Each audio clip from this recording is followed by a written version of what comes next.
recommendation and made the and gave a recommendation to rebuild the incinerator in Doral. That's her current recommendation to the Miami-Dade County Commission. However, no vote has taken place. In fact, they had additional discussion. And in our community, many people thought that it was over. And we want you all to be clear, it is not over. Airport West is still on the table. However, there's some other moving parts that even further muddies the water, further complicates this issue. As this has been kicked around and debated, several sites have come up, and cities are starting to ask the question, and commissioners there have been asking the question, well, how much is this going to cost us? Their new facility is going to cost them over $1.5 billion to rebuild. And there's an additional premium on by moving it from Doral. So some of their commissioners have been asking the question and saying that Doral, if it gets moved, how are you going to contribute to pay for this premium to move it out of Doral? It's to the tune of like $200 to $300 million that no city can afford. And Doral isn't willing to do that. That's one issue, all right? Because everyone's solid waste cost is going to increase. For some cities in the tens of millions over 15 to 20 years. And they're not willing to pay that, or they're asking very serious questions. And a lot of this has not been discussed on their days. And that's one of the purposes for this community, or this workshop that will take place at the end of the month. Then you further complicate the situation where the city of Doral mayor reached out to the incoming president's son, Eric Trump, who runs the Trump, is it Trump International or Trump in Doral, the Trump property in Doral, pleading for their support to try to help fight this. Obviously, whenever you invoke Trump, the incoming president and his property that happens to be in Doral, is going to make the news, and then there's other further speculations on what's going to happen. So no one knows what's going to happen. All that we know as the city of Miramar, and this is our position, it's been the same and it's been clear. We don't believe that incineration technology should be in anybody's backyard. If we don't want it, we shouldn't wish it on anyone else. I know it's very convenient to say, well, it was always in Doral, put it back in Doral, they knew it was there, right? It's easy to say that, but we really have to think about technology and how we think about how we manage solid waste. And if it can cause us cancer, we shouldn't want other communities to be subjected to that as well. So this really presents an opportunity for Miami-Dade and Broward to really reimagine how we dispose of garbage. But if it is going to be built, here are just some of the short, easy reasons on why we think that Airport West is just not a permittable site. First of all, the obvious is that it's right in our back door. We've always been here, and no one should put such a hazardous industrial operation against our homes, our schools, our parks, and what we've invested here and what we've built here in this community, a beautiful community. Second, Airport West is on the lip of the Everglades. It abuts water storage facilities that's part of a major Everglades restoration project. Over $1 billion the federal government and the state has invested in ensuring that we have clean water and access to water. It's just like having a clean glass of water and you dumping ash over that water. That's what this would be, because there's a mass, the byproduct from burning trash, it's gonna have an ash landfill against it. All of those toxins, PFAS, all of these heavy metals, all of these things that are in our air. You may not be able to smell the operation because the technology can scrub those things out. You may not see the black smoke like you used to from Old Smoky and some of those older facilities, But guess what? Just because you can't see it and breathe it doesn't mean that it won't have a deleterious effect on your health and your well-being. So those are just two easy reasons, because it's too close to our water storage, the water that we drink, the air that we breathe, and too close to our homes.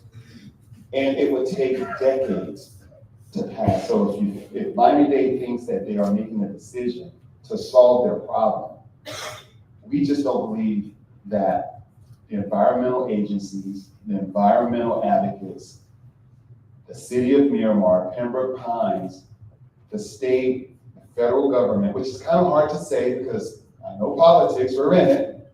Administration is changing. The incoming administration may not be as protective or as conservative towards the environment as the outgoing administration. Those are just all these wild factors. So we never really know what can happen.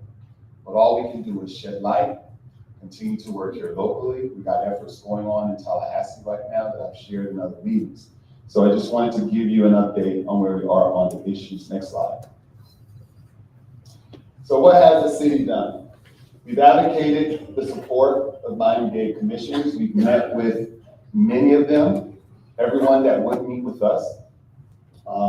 We've sought support and action from our neighboring cities, and I just shared an example of how the city of Pembroke Pines has stood with us. And Southwest Ranches, I'll say as well, has been a strong ally as well. We are proposing state legislation that would restrict the development of incineration technology within a certain distance of Everglades restoration projects. We feel that that can be an avenue to ensure that neighborhoods like ours that sit or rest very near the Everglades are not impacted. Regardless, whether it's Airport West, whether it's on Sheridan, which could possibly be coming soon because Broward County is also doing a master plan, and we too have to solve Broward County's solid waste challenge as well. We continue with a strong and consistent opposition campaign, and if necessary, may consider class action lawsuit. We're keeping all options on the table because it's just that important. And what I want you to know is that the City of Miramar, we're not in this fight alone. We're not in this fight alone. We have support. We believe we have regulations. We're hoping to strengthen laws to continue to protect us. And that is what your city is doing at this time. Next slide. So what can you do? Do what you've been doing. Stay engaged, stay informed, continue to come to these meetings. I don't think you come to any of these meetings and hear the same old thing. You always are learning something new, right? And I'm trying to go through it because I know you all are just biting at the bit for Q&A and ask questions. So I'm trying to get through it. Those seem to be the good part of these town hall meetings. We have a big meeting on January 28th. We have worked with our advocacy representatives down in Miami-Dade County, working with the new Miami-Dade Commission Chair, the City of Miramar. We have been told, and we hope that it stays, will be presented an opportunity to make a presentation before the Miami-Dade County Commission to make our case in it. And we are grateful for that opportunity. And I just want you all to know that although during some interactions behind closed doors, there have been some very stern words with our colleagues on the other side and our disgust and outrage about this scenario. But what I would say as well is that there have been instances of grace in terms of providing an audience, not as much as we would like, but an opportunity to speak, whether in private or in the public forum, to raise this issue. And we will be just as grateful to have an opportunity to make a presentation on January 28th. And we need you all to be there. We need you all to get on our buses, to wear your green shirts, so that they can see the lives that is being threatened. You have to be there. If you went before, you need to go again. If you didn't go before, we definitely need you to show up, because we could have used you the last time. Not to make you feel guilty. Well, I guess I am trying to make you feel a little guilty. But we need you there. We need you there. Presence is important. When they saw us at that last meeting, I am convinced that the words that you all spoke to the county commissioners down there in Miami-Dade County, it had an impact. Even though you don't vote for them, even though they do not have any constituent obligations to you, because we are not taxpayers there in Miami-Dade County. But it made a difference, and we need you all to be there. And it's not a very large chamber. It's not much larger than ours in the city of Miramar, here in the city of Miramar. So we need you to be there. We'll have you there early enough to be there, and our staff is going to go over the logistics in there, so we're looking forward to you joining us again. And stay tuned and stay updated on all the issues. So at this time, I'm going to pause for now. I'm going to invite Elizabeth Valera and our team to come forward to give you some of the logistics, to let you know what the lay of the land is downtown at the governmental center downtown in Miami, what you can expect by going to Miami-Dade County, and we are going to take care of you. We're going to transport you down there, and I think they even feed you when you go down there. So, all right, we make it very easy. So go ahead, and if you need to take your day off, your time off from work, go ahead and do it now. Don't wait the day before. You know, life happens, work happens, so let's make all the provisions. So Liz, it's all yours.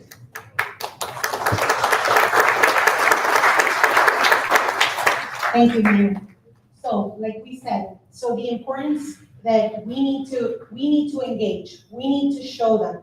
And like the mayor said, our vote doesn't count in Miami-Dade, but it's made a difference, because if not, a year ago, this decision was already made. Remember, the first recommendation was for the Airport West location.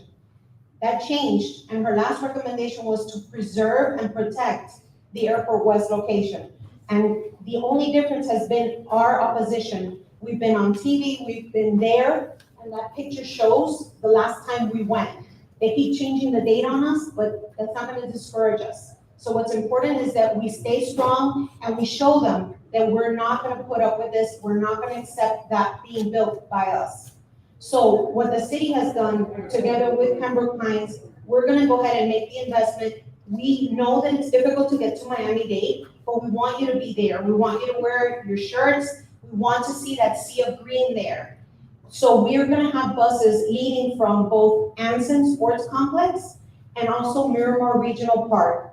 And because you can expect a lot of traffic, you are going to have to get up early that day, just a little early, about 5:30. We want the buses to try to leave between 6 and 6:30 so that we're there on time. The idea is that as those commissioners start arriving, they see us there, they see our presence.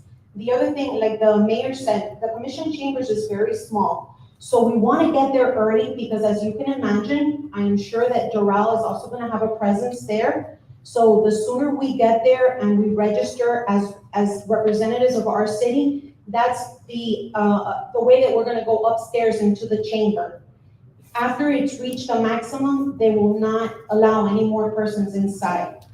Those of us that don't want to necessarily go upstairs, we congregate outside, as you can see there, and we're going to be chanting, because this is a newsworthy story. So we're going to expect the news to be there. Different channels will want to interview you. So we'll be there, and we're going to make our presence known, and we're going to chant.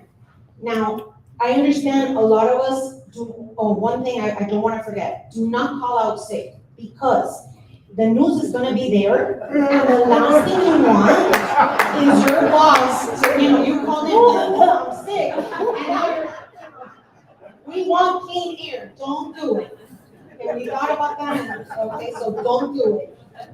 So But try to take the day, but just so you know, and I know it's a long day, so you probably get there between 7:30, and we'll start the chanting and we'll start demonstration. I don't wanna say protesting, because that's really negative, but we're gonna demonstrate our opposition. So once we get there, I just want you to know, we're gonna have buses going back and, back to Miramar, starting around 10:30. So we expect the news stations, the majority of them, to capture our demonstration, not our protest, our demonstration, early in the morning. And then they'll probably rotate and they'll go inside because they're gonna wanna capture once the meeting starts at 9:30. So we'll start our buses coming back to Miramar around 10:30. We have 6 buses, so you'll have an opportunity to come back if you need to. I know some of you have appointments or you don't necessarily want to dedicate the day to that, but as long as you make your presence seen and we get it captured with the news media, then that you've met our goal, which is to get the word out there. We are gonna feed you breakfast. We'll have a light breakfast at the parks. We'll also have water for you. We do encourage that you don't bring a lot of things with you because not the same bus you go on might not necessarily be the same bus you return on. So whatever you have, make sure that it's on you and nothing that you leave behind. There are some areas to sit there, but if you have those packable chairs, feel free to bring them. These are charter buses, so we can hold them on the belly of the bus. And when you get there, and we can return the same way. When we get there, we're gonna have snacks for you. We will have fruit, we'll have water, different drinks, and then we'll also have lunch for you. So it's not, it's Subway, but it's good, You get chips, you get a great chocolate chip cookie. And we'll have sandwiches, and if you're a vegetarian, we'll have veggie sandwiches, we've got it all. And I want you to understand that, it's a new place for us. Like, even when we got there, we found a lot of chickens. I don't know why, but there's chickens everywhere. And a lot of people that don't have homes. So we're there with you, when you go, we have an area that we kind of reserve. We have communicated with their police department. Our police department also goes with us. Not that it's dangerous, and we've done it. It wasn't dangerous or anything, but it's nice to know that presence is there. And they accompany us throughout the whole day. So that's very comforting. Then we have staff. We're gonna know what bus you went on. We give you a band so that we know that you're there. We have head counts. This is like, field trips when we're in school. So we're gonna head count, and we're not leaving Miami-Dade without all of you, So, but please, it really makes a difference. Once you get there, we have it worked out. We know the whole place. We know where the restrooms are. We know where it's safe. If the meeting is going on, but let's say you don't necessarily want to be up there when the meeting is going on, they have a very big area downstairs where they broadcast the meeting. So you'll be able to view the meeting, and we learned last time that they can see us when we're down there. So when they started, we started, oh, right, that's not, and then the chairman said, hello, if you don't keep your composure, I'm gonna turn off the TV. So we're like, oh, okay. So then we did, we went back to behaving. So that's just so you know, in case I'm not there, they're watching you.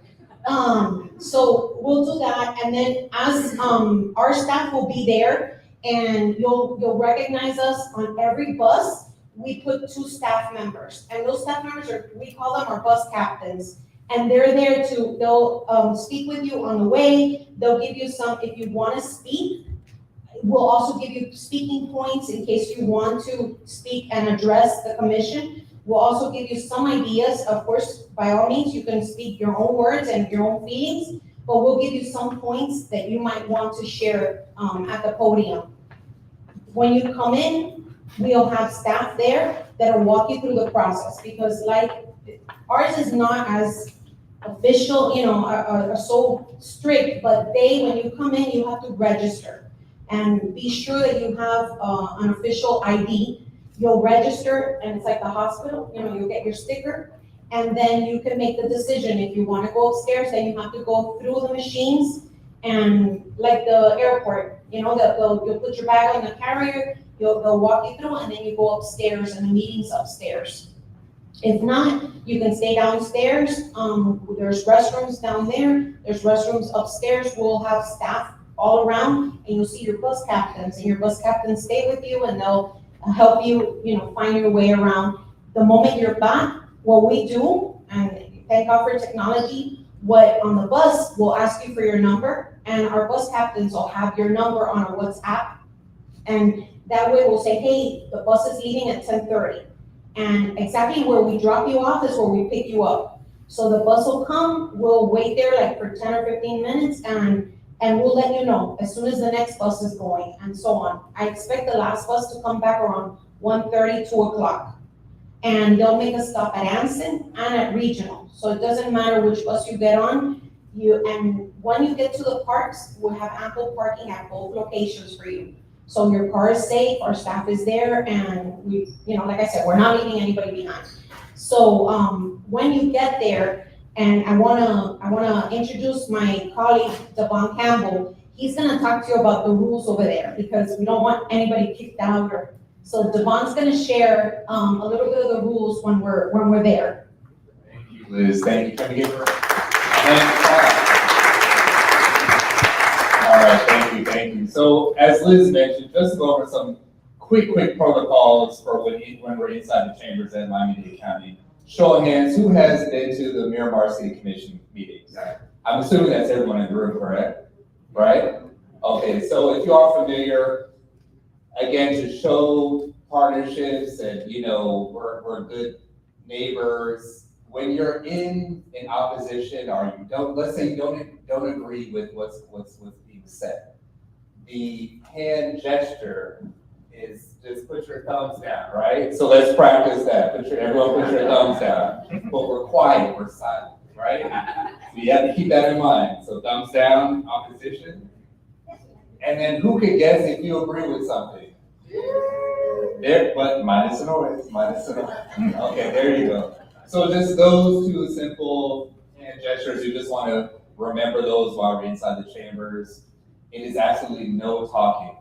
This is, again, government meetings. When we have our commission meetings, it's actual real dialogue, debate going back and forth. And sometimes, there's just no talking. They're sergeant at arms, and they will escort you out. And we don't want to be the bad neighbors where they got kick us out. So we just ask that everyone remember those. And then, all right, there we go, perfect. All right, well, thank y'all so much. Thank you. So at this time, this is the hot part of we're gonna go ahead and take some questions and if you could, there's a microphone here and there's a microphone there. If you could please work your way to the microphones, and we'll go ahead and answer any questions you might have.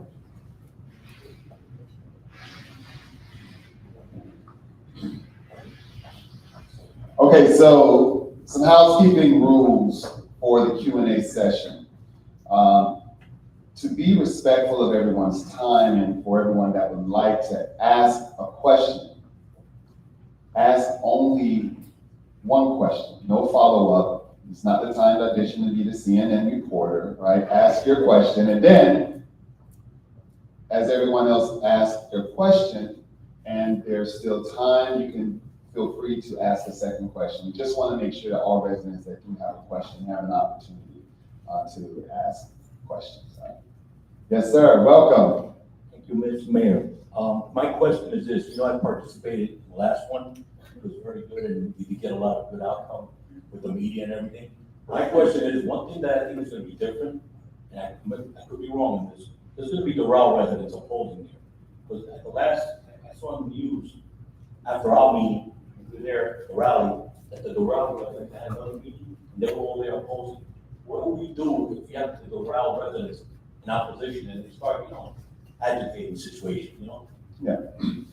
I just say, when it comes to issues and matters like this that are very contentious, it can create an environment for undesirable things to happen.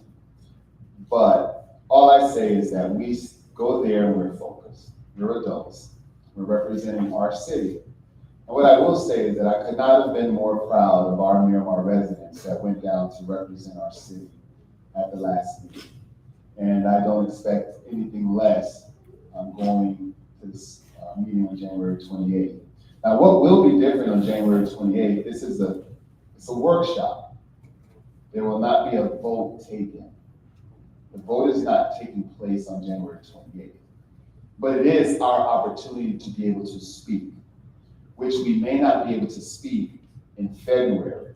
The public's opportunity to speak will be perhaps at that meeting. We're not sure what the chair's direction is going to be on February. So January 28th is huge because we'll be making a presentation at that meeting. So I would presume that Doral residents would be there, as they have the right to be, But I don't anticipate that there's an environment for something, but don't engage. Doral residents are not our enemy. They're not our enemy. The city of Doral isn't our enemy. This situation is a circumstance that just happened to happen. They're not our enemy. They're humans. They're our neighbors. So let's not make this anything more than really what it is. And if someone that may not have the decorum as we will display, ignore them. Go away. We'll be in our section. They'll be in theirs. So this is America, freedom of speech. So I don't say just don't engage if someone even attempts to do that. Mayor Nelson, thank you, and Commissioner Ethan Colburn and the rest of the commissioners and of course the staff for the wonderful job that you've been doing to stop the incinerator. My question for you is, you did mention that there was an opportunity for it to sway because of Eric Trump, coming down into the equation. What's the reality of that? If the Miami-Dade County mayor says, nope, we want to preserve West Airport, what could happen with that situation with Eric Trump that could sway it back? Well, I think it's very difficult to speculate, right? But when it comes to politics, you can't be naive either. Obviously, if there's a pressure to Miami-Dade County commissioners to vote to move the incinerator, it's because the presumption is that it's done to cause fear for that elected official, that if I don't, then I'll perhaps be challenged and my race, there'll be some political pressure to perhaps try to sway or lobby that vote. Right? But there is a counter to that, and that is to their constituents, right? To move it from Doral, it's like a $500 million premium, which are real dollars that those end users are going to have to pay. And that is why those commissioners who are representing cities like Miami Beach, Coconut Grove, Coral Gables, they have actually asked the mayor and the county commission to postpone all of this to tell the city how much this is going to cost us in the end. So that's the balance. So an elected official or county commissioner there, if they've been pressured to move it while their constituents are saying, we don't want to pay more, that is a real decision that they have to, that's the counter. So how that balances out, what the end result is going to be, I don't know. That is just how I see it. It doesn't mean that I'm right. It's just me making a rational assessment of what's really going on. So, but all of these things are going to be issues that will be discussed on January 28th. Now, what I will say, with me, I guess, giving my own editorial, is that the Trump property has existed in Doral for years with Cavante, without impact. they've grown. They have arguably two of the nation's best courses out there that people come all the time to play. And they are planning additional development, expansion. You've probably seen some of the reports about they're building, I think, some housing units and some other expansion out there. They've coexisted with Cavanta Incinerator for years, and and they were planning their expansion for years. So I don't see it stopping them, whether the incinerator is built there or not. I don't see it stopping that development. So not to downplay the reality of that Trump factor, but I think that it's going to happen regardless. Yes. Yes. The people that's in power, why don't they just do a sensible thing? On the side of the turnpike, there are miles and miles of nothing. Why not? Why have they ever considered just, let's put this incinerator somewhere far enough away from the different communities on the side of the turnpike somewhere where it wouldn't, affect our health? Have they considered that? That's a very rational question, very common sense question. Here's the challenge. The Cavanta Incinerator is in Commissioner Bermudez's district. I think his district as well, if I'm not mistaken. All of the options and sites that have been proposed outside of the RAL have all been in his district. There are no other commissioners that would raise their hand and say, I want the incinerator to come to my district, right? So those miles of nothingness that you are referencing is probably in another commissioner's district that's not standing up and saying, well, I got some sites in my district, come on and bring it over to my side, right? So the old NIMBY, not in my backyard, right? So that's probably why that is the case. Also, another reason is that, which is the irony of it all. Most of that undeveloped land in Miami-Dade County, further south, many of those areas are outside of their urban development area, which is ironic because Airport West sits outside of their urban development zone. By them even building the incinerator there is against their own land development code. They literally would have to rewrite their code to allow that to happen. That's how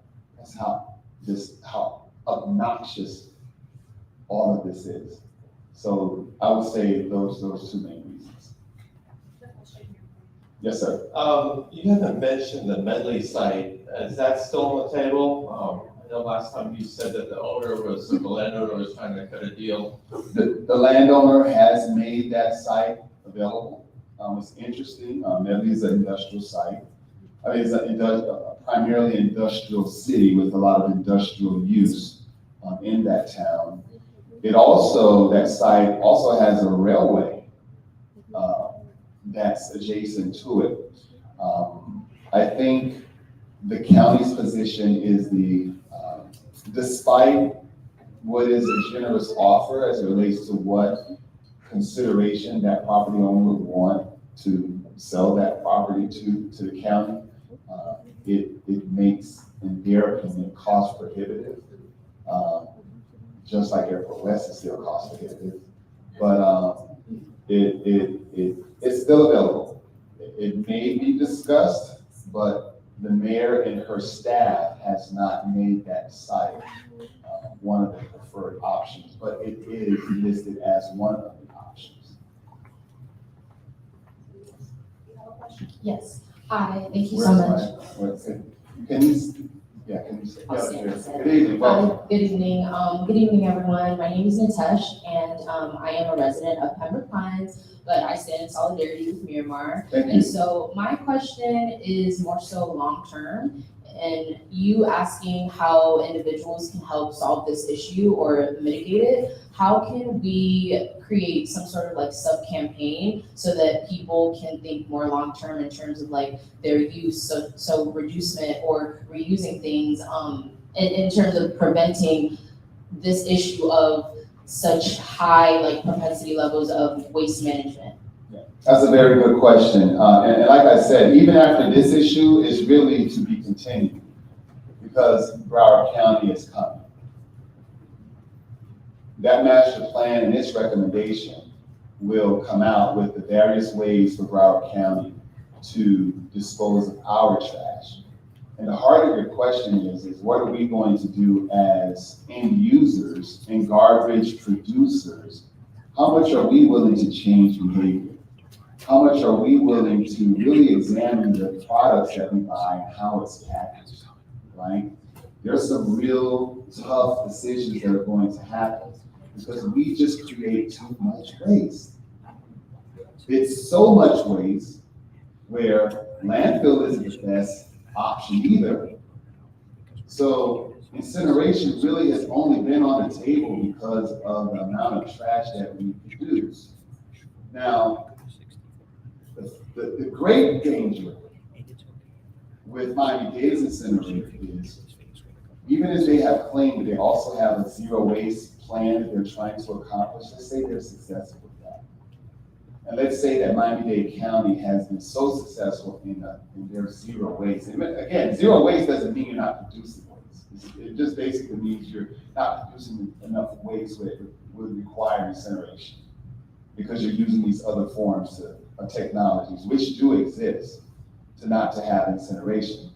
But once they spend $1.5 billion, they're gonna have to keep feeding that monster. To finance that amount of technology, they're now going to start seeking to import garbage just to pay for that thing, even if they hit every benchmark they need to not have to require incineration to handle their own garbage. Right? But there's a lot of factors going on in Miami-Dade County with their own users. You got the cruise industry. Miami-Dade County produces twice as much garbage than any comparable metro area. So it really is going to boil down to us really making lifestyle changes, really committing resources to really advance other technologies outside of incineration, which do exist. I'm not the one that tries to say, okay, government is going to force you to use or do a certain thing. But it may take us to say, you gotta pay the waste. If you go to Europe, you see brown, yellow, green, blue garbage. They have it down to a science. They have it down to a science. I mean, every building you go in, they have water bottle compactors. You drink a water bottle, like they have all these water bottles, they crush them down right there on site. And they use those products and make it commercially available for some other use. I mean, we really need to start thinking, beyond the box in terms of how we're producing garbage. So, but that's a great question, and Miramar can, as we always have led in this area, perhaps start thinking. But it's going to take an effort. It's going to take an effort of scale. It's going to have to go beyond just my house, your house, our city. It's going to take a region. That's why I say it's a real big opportunity for it. Miami-Dade is a little bit further along than us. They were kind of forced into advancing their issue because their incinerator burned down. But I don't know how often where you have two large metro areas at the ground floor thinking about how they're going to process and invest in disposing of their trash at the same time, basically at the same time. So it'll be a travesty, Miami-Dade building an incinerator. Then Broward County right behind them building their own incinerator. We got all this incineration going on within a 10-mile radius, right? That's insane. That is insane. Yes, ma'am. I just wanted to reassure you that Southwest Ranches is very much in this, Oh, yes. even though I'm the only person here tonight. Yes, your mayor has been a champion and has been to most of the meetings. Thank you for your correspondence that brought me here.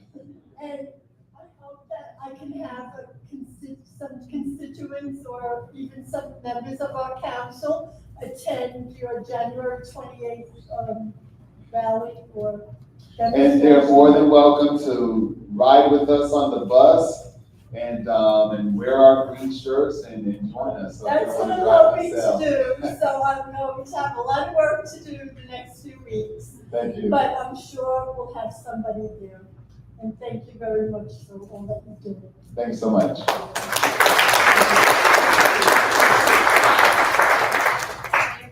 Yes, sir. Welcome. Thank you, Mayor. Go Fans. I should learn it. Forgive my voice. Now, what I'm confused about, and maybe you could help us all with a little civics lesson. Mayor Cava is the mayor of Miami-Dade County. They're part of this equation and where it's going. Some people have asked me, I didn't have an answer. That's why I want to ask you. The commissioners in Doral, just like we have our commissioner here, the mayor of Miramar, where, I don't understand the players. There's the commissioners, the mayor of Dade County, Miami-Dade, and then you have this local elected officials at Doral. Do they have a say in this?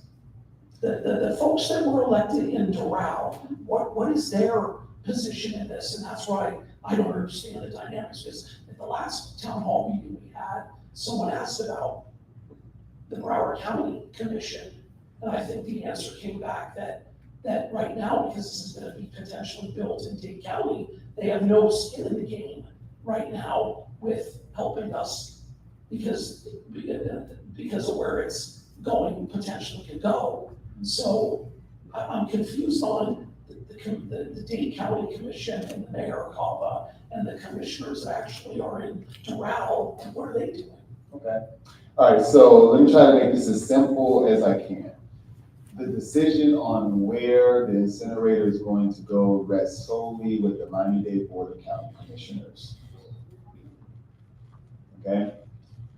The incinerator just happens to be located in the city of Doral. The mayor and the commission of the city of Doral, the skin in the game or the role that they play in this is just because they are constituents of Miami-Dade County, they're taxpayers of Miami-Dade County. They have no vote, they have no say. As it relates to the issue I raised in regards to what specifically Commissioner Higgins asked, they want to know, the county, there are, well, at least at the time of that last meeting, at least a majority of the Miami-Dade County Commission would vote to put it right back in Doral. They wanted to know what was Doral's commitment in offsetting the premium to the incinerator, because they would get a benefit if that incinerator was built somewhere else outside of Doral. And what is proposed is that they would be assessed or taxed through tax increment, which means that with their property values or the anticipation of property appreciation because the incinerator is no longer in Doral, that the tax increment from where the tax property values are today would increase, and that would be used to pay that premium. So it's like almost like a CRA district where the additional tax collected based off of the property values, it would be capped there for that area, but that premium would go to the county to offset the cost to move the incinerator out of Doral. But the Doral City Commission has no vote. It's all with the Miami-Dade County Commission. Those 13 commissioners would be voting on where this will go. And all of them are impacted in different ways. Some are just impacted from the mere fact of they'll pay more because of this investment in this incinerator. Others are impacted because of proximity of where an incinerator will be built. So I hope I've answered your question. You have another question? Yes, sir. Hi, Mr. Mayor. I realize either way it's gonna have to be cited somewhere, but when you mention the massive amount of waste produced in a couple of counties, with this, incinerator that's gonna be built, is there any waste to energy, mentioned with that? That's one of the things I have not heard. Well, that's what the incinerator is, waste to energy. It is a waste energy. Yes. And so some revenue should be back into this grid, so to the utilities to offset some of that. But the thing is, there is just such a misconception of this. It's the amount of, it produces energy, but it's not at the level that's worth the byproducts, the negative impacts of an incinerator. And in fact, to operate that facility perhaps may burn more energy than it will produce. So you have to kind of factor that in. And oh, by the way, I negligently omitted to say that this would be America's largest incinerator, burning over 4,000 tons per day. Yes. For longer than perhaps most of any of us will still be living in this room. So that's how, yes. Hi everyone, Carrie Ann Nesbitt, actually a candidate for City of Miramar Commission seat 4. I'm so thankful to be alongside each of you fighting this fight for almost a year now.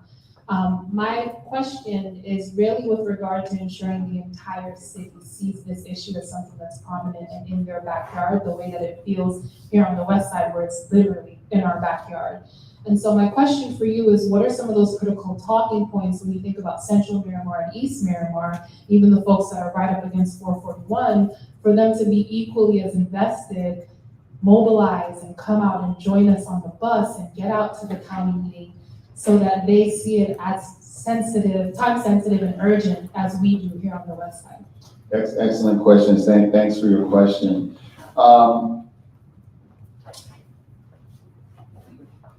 The first thought that comes to my mind when thinking about how to answer this question, it really just pulls me back to human nature.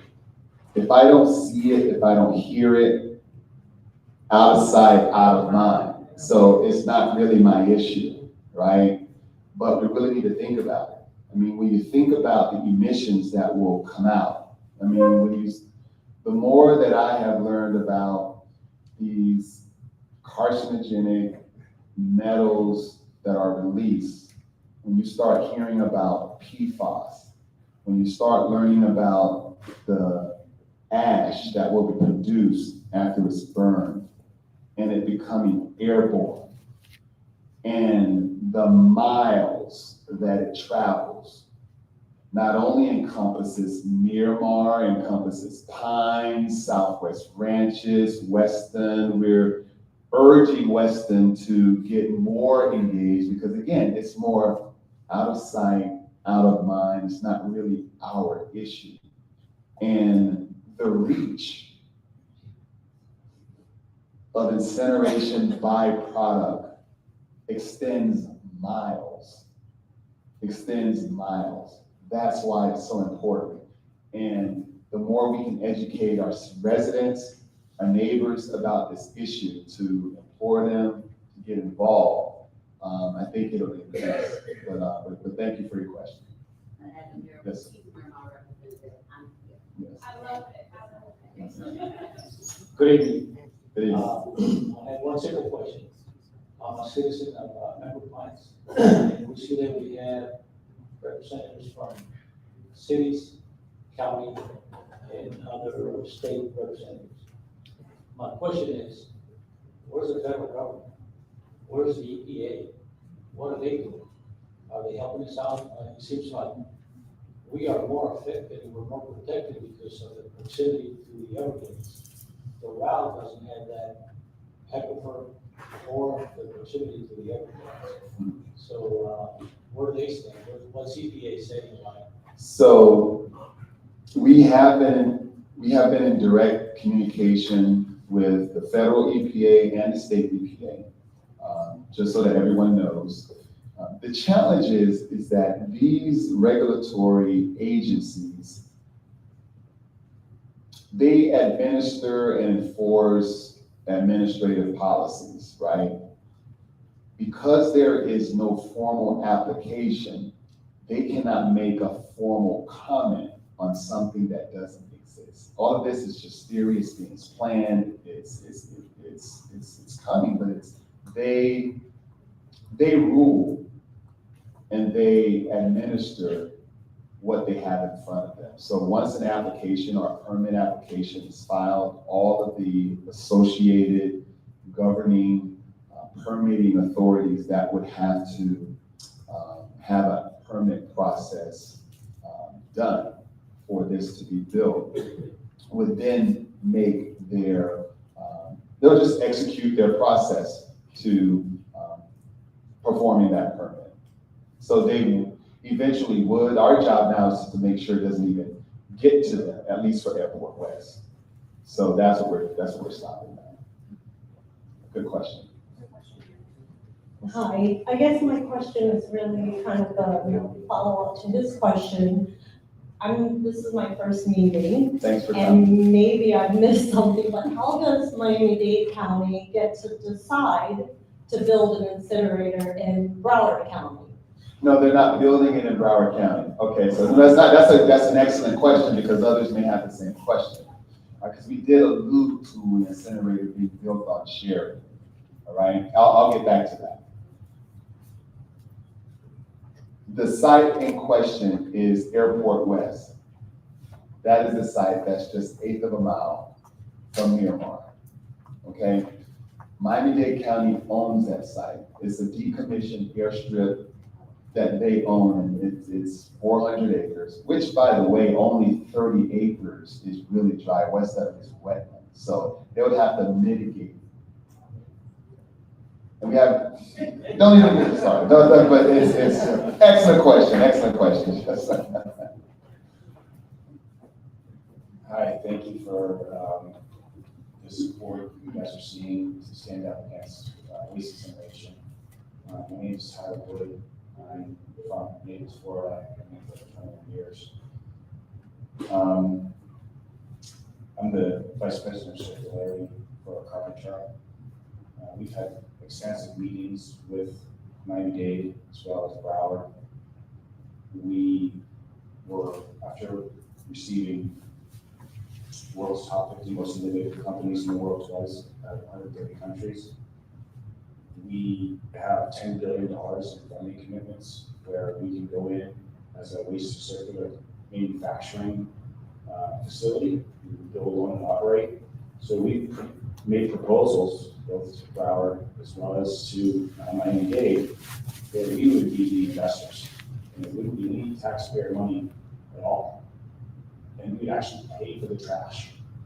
And so it's really shocking the amount of lobbying that's going on that's convincing people that there's no other alternative other than to bury it or burn it. And you have a big fight ahead of you because I've been doing it for years. And you have entrenched interests keeping this from a circular economy for adopting. So we have a long road ahead. And this is just the beginning. Because I've been working very hard, very, very hard to make that shift. But I tell you, that there's huge change. It's happening all over the world, and it's going to be exciting for Thank you. Any other questions? What? Incineration might be in our future. Southwest Ranches, we have wellboard, we have animals, and what do you do to protect us from the water being contaminated and carcinogenic and all that?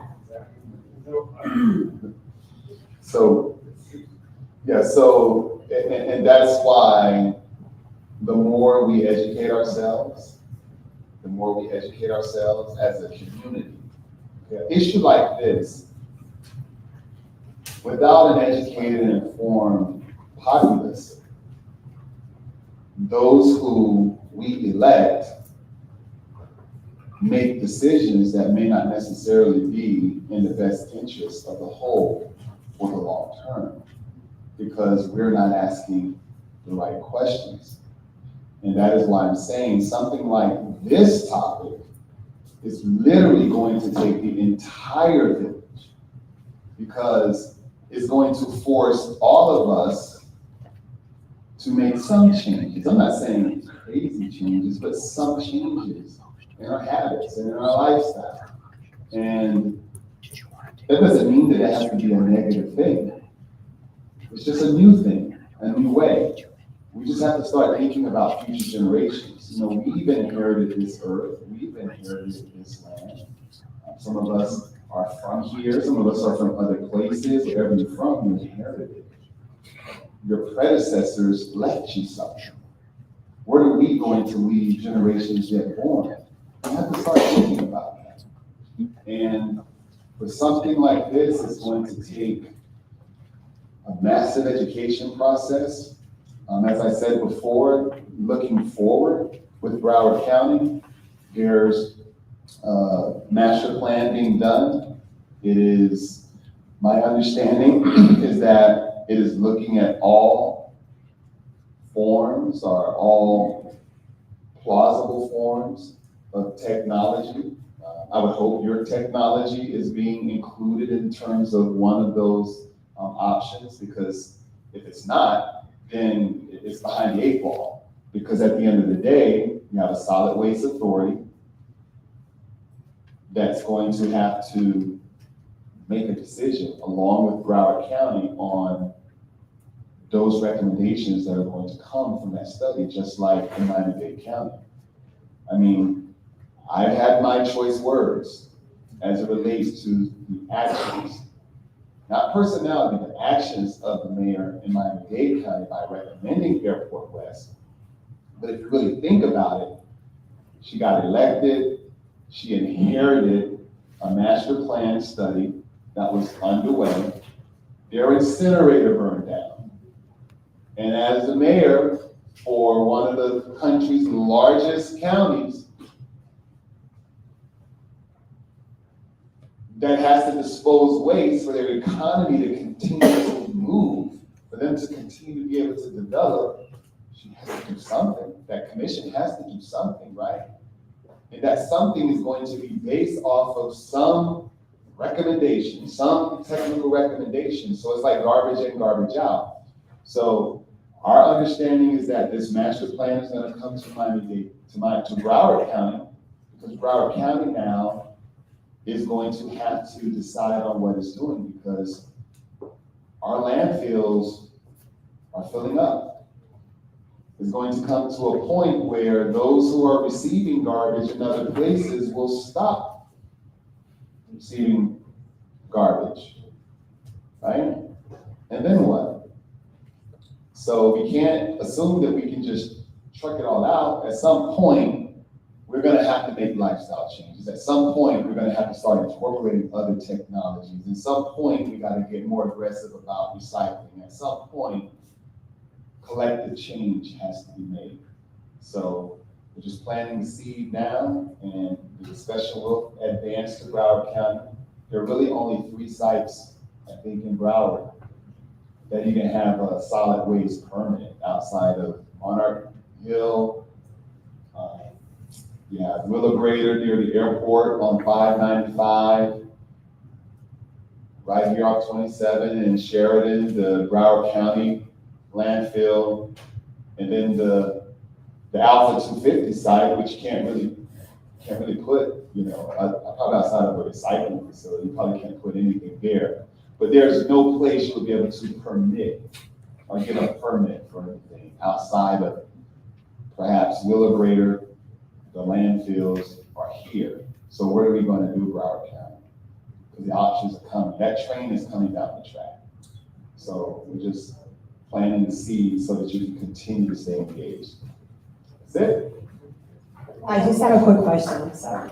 Oh, It's so close to Miramar, is there any way of redistricting that area? Is that a possibility? Can we do that in the future, of taking over Airport West? Is that Well, Miramar, and that's the quagmire within. The property is in Miami-Dade County. Right, I And understand. so we don't control it, so, Right, I understand that. I was saying, is there a possibility of, I understand that we don't own it, and I know that's in Miami-Dade. Is there any way of, like, I don't know how it works, buying the land from Miami-Dade and redistricting and making it part of Miramar? Is that a possibility? Is that something like far off?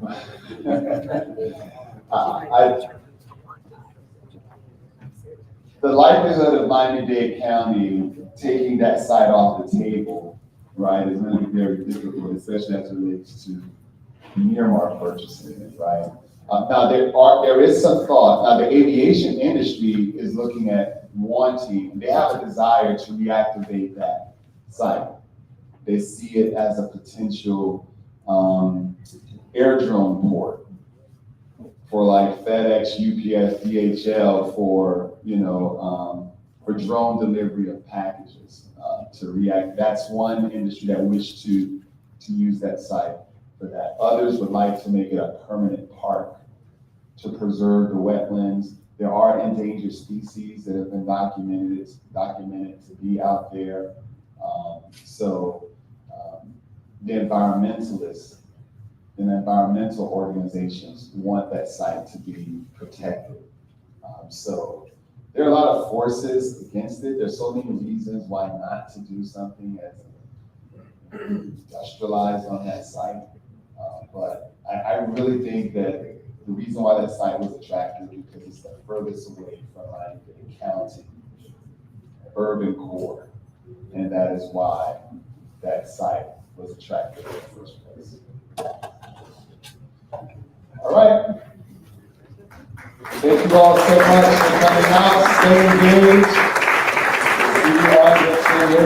And ladies, you have any further closing remarks? Please remember the 28th, wear your green shirts between 5 and 5:30 at either Miramar Regional Park or Anson Park. Okay, and if you want to speak, remember to bring your ID because you're going to have to register early in the morning to allow you to go upstairs to speak. Thank you.